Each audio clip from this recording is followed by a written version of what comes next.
Frères et sœurs, j'espère que vous allez bien, enfin relativement bien. Victoire du Barça 1-0 face au Dynamo Kiev. Enfin une victoire en Ligue des Champions, donc 3 points acquis, mais 3 points et c'est tout. Le Barça devait prendre confiance un petit peu après le beau match face à Valence ce week-end. Prendre confiance encore un petit peu en Ligue des Champions, confirmé à domicile avant le match de dimanche, 4 jours avant le Classico. Et là, patatras. Une purge horrible devant 45 000 personnes, on en parlera. 45 000 personnes au Camp Nou qui ont payé 90 € pour aller voir cette purge-là. Comment tu veux remplir le stade, comme ça là? Alors certes l'horaire, oui, en semaine, tout ça je m'en fous. Bref, je les comprends, les Catalans quand ils vont payer pour aller voir cette purge-là, ce Koeman trop de bol là, honnêtement, ça ne m'étonne pas du tout. Une purge encore une fois. Et c'est exactement dans ce genre de match-là que tu vois l'importance d'un coach. C'est exactement dans ce genre de match-là, à domicile, quand l'équipe elle est vraiment au fil du rasoir, parce que là, il fallait qu'on gagne absolument. Tu vois l'importance du coach parce que Koeman, on le connaît. Koeman, on le connaît très bien. On sait qu'il a une équipe type et quand il est en cours de jeu un petit peu mieux en difficulté, il n'a aucune réponse tactique pour régler ses problèmes. Il est incapable de faire des petits ajustements tactiques en cours de match. Il est complètement incapable. Et là, on l'a vu. Son équipe, donc le Barça, incapable de produire du jeu au début du match, clairement. Et on voit que les petites tentatives sur les côtés avec des gens, des latéraux qui ont été quand même actifs. Les hommes de couloir, Jordi Alba, côté gauche, et Sergio Dest côté droit, ont été un petit peu actifs.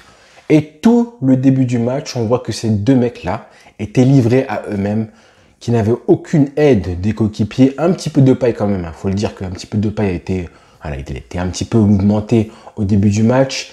Mais sinon, Dest côté droit et Alba, les deux tout seuls vraiment pendant tout le début du match. Et on a un Koeman qui voit ces deux joueurs qui se défoncent pour créer du danger, qui sont en percussion à chaque fois, qui sont à chaque fois muselés par deux défenseurs au moins. Et ça, tout le monde le voit. Tout le monde le voit. Le Camp Nou le voit. Les commentateurs le voient aussi. Nous, on le voit. Koeman, il le voit aussi. Koeman, il est à 10 mètres de Mingueza. Au début du match, il est vraiment côté droit. Il est à 10 mètres de Mingueza. Et il voit que Mingueza n'apporte aucun soutien à Dest. Il est incapable de lui dire, écoute, propose quelque chose, fais un appel de balle, fais un mouvement, apporte du soutien, n'importe quoi. Même ton appel de balle que tu peux faire, ça peut créer un déséquilibre, ça va amener une réaction de l'adversaire. On a un Koeman qui est incapable de transmettre ça. Heureusement qu'il sort Mingueza à la mi-temps. Alors peut-être qu'il lui a dit pendant le match et que Mingueza n'a pas réussi à obéir, mais Mingueza de base c'est pas un latéral droit.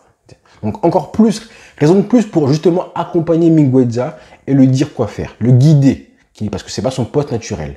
Et là, Mingueza, qui est perdu, qui n'apporte rien du tout au début du match, forcément, il est sorti à la mi-temps.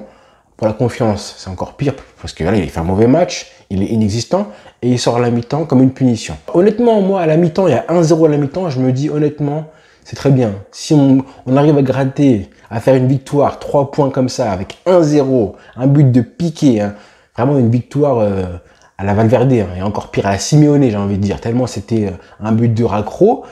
Ah là, je me dis, si c'est comme ça, honnêtement, ça me va bien. Tellement on en est réduit à ça, tellement maintenant le Barça, là, il fallait gagner. Je me dis, 3 points comme ça, au moins, on prend les 3 points, et c'est déjà bien.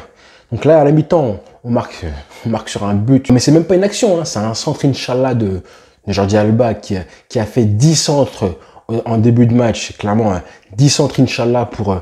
le problème, c'est que voilà, en attaque, on avait qui? Monsieur Luc de Jong. Bon, alors, Luc de Jong, on va se poser des questions sur le niveau réel du joueur. Le niveau réel, parce qu'à chaque fois, on se dit, il est nul et il fait encore pire que ce qu'on croyait. Vraiment. Quel est son véritable niveau? Honnêtement, parce que là, là, au début, pour rigoler, moi, je l'appelais le Giroud hollandais. Mais honnêtement, Giroud, il est 10 fois plus fort que toi.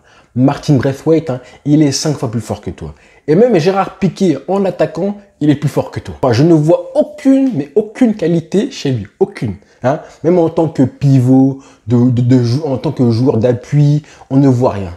Un joueur qui protège le ballon, qui un petit peu joue en déviation, on ne voit strictement rien chez lui. Heureusement que Koeman le sort à la mi-temps pour faire entrer Ansu Fati qui a été mauvais. Très mauvais Ansu Fati. Je pense que c'était vraiment mental, qui s'est forcé un petit peu à vouloir faire le jeu, alors que c'est pas un joueur qui va créer du jeu. C'est pas un milieu de terrain offensif, Ansu Fati. Faut qu'il finisse les actions en étant plus tranchant dans les 25-30 derniers mètres.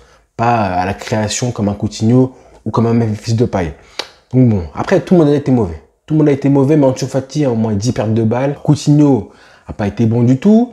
Et en plus, voilà, à l'heure de jeu, il t'a fait rentrer qui? Sergio Roberto. Sergio Roberto, voilà. Encore une fois, j'ai envie de dire, hein, si tu penses que Sergio Roberto va te ramener quelque chose, hein, il va te régler tes problèmes au milieu de terrain, tu te trompes complètement. Mais c'est bien fait, hein, c'est bien fait pour Koeman, qui vraiment a été à passer le match, à être énervé. J'ai cru qu'il allait faire une syncope, un ulcère. Il était énervé, à bouillir, tout rouge et tout, à gonfler. Je me suis dit, mais là, c'est bien fait pour toi. Pourquoi tu ne fais pas rentrer un mec comme Riqui Puig qui, je pense, pourra régler une partie des problèmes au milieu de terrain. Au moins, le manque de verticalité qu'il a, Koeman, c'est insupportable de voir ça.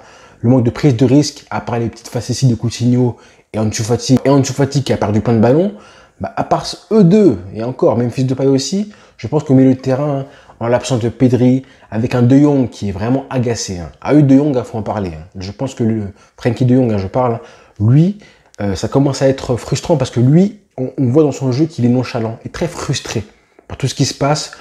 Et on voit que ça se ressent trop dans son jeu, ça se ressent trop, qu'il est frustré, qu'il est énervé. Faut qu'il se calme. Hein. Mentalement, ça va pas le faire. Mais bon, je le comprends aussi. Je le comprends parce que l'équipe joue tellement mal et que maintenant, même lui, il s'énerve. Il fait des fautes. Et vraiment, très peu de bons joueurs ce soir. Hein. À part, comme on l'a dit, Jordi Alba et Dest, ça a été assez correct. Gérard Piqué qui nous sauve en marquant ce but-là. Défensivement, il a été correct. Clément Lenglet a fait un bon match, faut le dire, à part le petit coup d'épaule qu'il a fallu faire et qui aurait pu coûter un penalty. Le reste, les frères, je sais pas comment... Là, face à Madrid, hein, ça va être compliqué. Hein. J'ai peur. J'ai vraiment peur qu'ils nous mettent un tarif comme on leur a mis des tarifs il y a 5, 8 ans, 10 ans. C'est 4-0 et tout. J'ai pas envie de voir ça. Hein. Mais là, comment tu peux être serein? On était censé prendre de la confiance. Et finalement, niveau confiance, ça a été une catastrophe. Le petit point positif, ça a été Agüero qui rentre et tu sens que lui, techniquement, il est plus juste et plus intelligent que pas mal de joueurs qui sont là. Hein. Je pense que lui, vraiment, les années Guardiola, ça lui a fait du bien. Mais à part lui, franchement, et je sais pas pourquoi il a pas fait jouer Luc de Jong sur le banc et tu mets Agüero titulaire. Si tu veux, tu le fais sortir après. Hein. Tu fais sortir Agüero et tu fais rentrer de Jong plutôt que l'inverse. Ansu Fati, pareil, il aurait pu jouer ce match-là et le faire sortir à l'heure de jeu. J'aurais été plus satisfait de voir ça si vraiment il voulait pas faire jouer trop longtemps Ansu Fati. Mais encore une fois, les compositions sont pas bonnes, les changements sont un petit peu douteux. C'est Sergio Roberto qui fait rentrer et tactiquement, en plein match, c'était vraiment compliqué. J'ai pas trop compris si on jouait avec 3 défenseurs, avec Piqué, Lenglet et Mingueza. Non, enfin, j'ai pas compris sa composition encore une fois. Mais bon, c'est Koeman, on est habitué à ça. Mais c'est nous qui souffrons. Hein. Lui, tout ce qui lui arrive, il le mérite. Hein. Tous les purges, les mauvais résultats et tout, là c'est Kiev, ça passe. Mais face au Real, comment ça sera? Tout ça, Koeman, il le mérite. Mais nous, les supporters, les joueurs, on mérite pas ça. On mérite pas ça.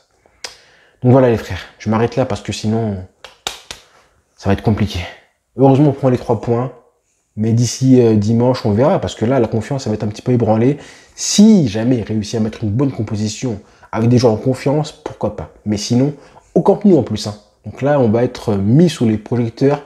S'il y a une déroute, ce sera au Camp Nou, devant le président et le public. Donc voilà les frères. Victoire, 3 points, et voilà, c'est tout, pas plus. Ciao.